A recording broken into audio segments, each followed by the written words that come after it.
In this video, we're going to discuss another theory of IR, that is post-colonialism. Post-colonialism is one of the critical theories of IR. एक ऐसा concept है जो बात करता है कि colonization was not just history. It still have impact on the global politics. It also says कि जितनी भी IR की theories हैं, चाहे वो realism हो, liberalism हो या idealism हो, they all are based on the histories and philosophies of Western world. International law, institutions and global norms are still shaped by the hierarchies of colonial era. और जिसे आज भी global south की politics, history, wealth और culture को suppress किया जा रहा है with the new name neocolonialism. Remember the terminology. Global south are the former colonies, जिसमें एशिया है, अफ्रीका है, लैटिन अमेरिका है, and global north are the former colonisers, जिनको इंपीरियलिस्ट भी कहा जाता है, जिसमें British empire, Russian empire, French empire जैसी कंट्रीज हैं. अगर हम पोस्ट कॉलोनियलिज्म के हिस्टोरिकल कॉन्टेक्स्ट की बात करें तो 15 से 20th सेंचुरी तक कॉलोनियलिज्म का एरा था, जिसमें यूरोपियन पावर्स ने Latin America, Asia, middle east और अफ्रीकन कंट्रीज को कॉलोनाइज किया. और ये कॉलोनियल रूल सिर्फ पॉलिटिकल नहीं था. फॉर सेंचुरीज कॉलोनीज के रिसोर्सेज को एक्सप्लॉइट किया गया, नए एजुकेशन सिस्टम और हिरार्कीज को इंट्रोड्यूस करवाया गया, डिवाइड एंड रूल की पॉलिसीज को इम्प्लीमेंट करके एथनिक ग्रुप्स के दरमियान लाइंस ड्रॉ की गई. 1940s में डीकोलोनाइजेशन का फेज आता है, बिकॉज आफ्टर वर्ल्ड वॉर 2 1945 में यूएन चार्टर वॉज एस्टैब्लिश्ड, जो कि सेल्फ डिटर्मिनेशन को प्रमोट कर रहा था.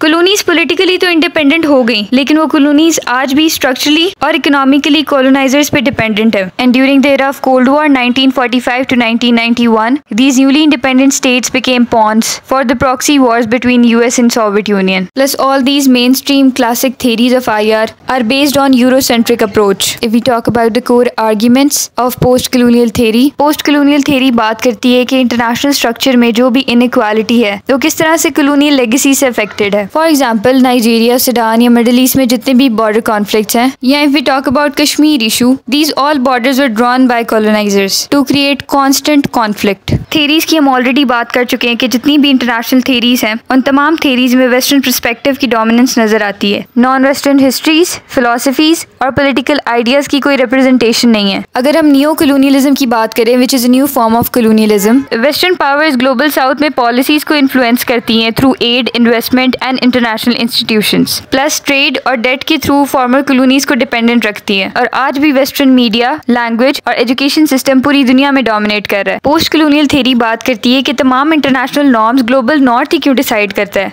और आज भी डिसीजन मेकिंग बॉडीज में फॉर्मर कॉलोनीज अंडर रिप्रेजेंटेड रहती हैं. अगर हम पोस्ट कॉलोनियलिज्म को रियल वर्ल्ड सिचुएशंस पे अप्लाई करने की कोशिश करें तो Sykes Picot is one of the major examples of post colonial theory which is result of colonial legacy. Next है डेट डिप्लोमेसी. वो कंट्रीज, वो फॉर्मर कॉलोनीज जो फाइनेंशियली स्ट्रगल कर रही होती हैं, IMF और वर्ल्ड बैंक उन कंट्रीज को लोन्स ऑफर करती हैं with the condition to follow the policies of structural adjustment programme, saying that these policies will help your economy grow, which includes cutting the subsidies, which means cutting the government expenses as much as you can. Government के education sector और health sector का budget कम कर दिया जाए, जिससे government jobs की seats कम हो जाती हैं, which ultimately causes unemployment. And the second policy is let your currency float and let the market decide the value of currency on the basis of demand and supply. अब एक third world country है जो exports कर ही नहीं रही, तो दूसरी countries को उसकी करेंसी की क्या जरूरत पड़ेगी? तो अल्टीमेटली मार्केट में उसकी करेंसी की वैल्यू भी नहीं होगी, क्योंकि उसकी करेंसी की डिमांड नहीं है. 2 या 3 साल के बाद इस कंट्री की इकोनॉमी दोबारा से कोलैप्स कर जाएगी, और पिछला लोन रीपे करना तो बहुत दूर की बात